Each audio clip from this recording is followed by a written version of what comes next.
Ένα ανήσυχο πνεύμα και αυτό φαίνεται από όλες τις δραστηριότητες του, τη δημοσιογραφική του δράση, τις ενέργειές του στον χώρο του τύπου, στην ενημέρωση, το οποίο το κυνηγάει σε καιρούς δύσκολους και κατορθώνει να έχει δημιουργήσει το δικό του κοινό που από το site του κατά κύριο λόγο ενημερώνεται διαρκώς για τις εξελίξεις που συμβαίνουν στην πατρίδα μας.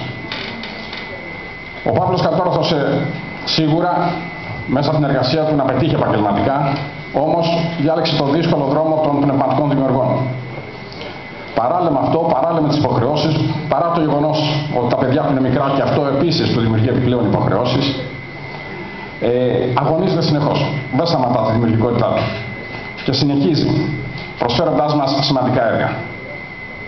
Το έργο που σας παρουσιάζουμε απόψε, με το χαρακτηριστικό τίτλο «Η ξυπόλυτη κομπάρση», έχει σαφέστατες πολιτικές προεκτάσεις, απογυμνώνοντας πρόσωπα και καταστάσεις που με τις πράξεις της παραλήψης τους οδήγησαν τη χώρα στη δυσμενή σημερινή της θέση.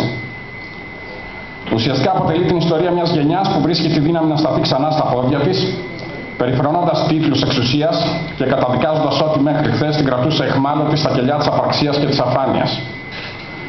Ουσιαστικά πρόκειται για ένα βιβλίο το οποίο κάνει μια σύντομη αναδρομή στην πρόσφατη ελληνική ιστορία, σε πολιτικές συνθήκες και καταστάσεις, ερχόμενο να δώσει μια απάντηση, αλλά και μια λύση, δηλώνοντας ότι τελικά οι απλοί πολίτες όταν θέλουν μπορούν. Οι απλοί πολίτες όταν θέλουν μπορούν να βοηθήσουν στο να ξεπεραστούν κρίσεις και να βρούμε όλοι μαζί, ενωμένοι, μια νέα πορεία. Το βιβλίο αποτελεί έναν ύμνο σε όλους αυτούς τους ήρωες που παλεύουν μέσα σε αντίξωες συνθήκες, που δίνουν και παίρνουν πολύ αγάπη αμφίδρομα, ακόμη και μέσα από απουσίες και υπερβάσεις.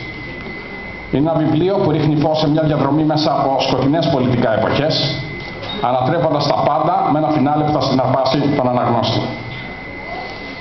Η περιήγηση αυτή τελειώνει με μια υπόσχεση να υπάρχει πάντα μια πηγή έμπνευσης για τον Παύλο τον Ανδρεά, ώστε να μας χαρίζει ανάλογα πνευματικά δημιουργήματα και στιγμές ονειροπόλησης. Παύλο, σου ευχόμαστε να είσαι πάντα δημιουργικός και να μας προσφέρεις ανάλογα δημιουργήματα. Και σε όλους εσάς να ευχηθώ καλές γιορτές, να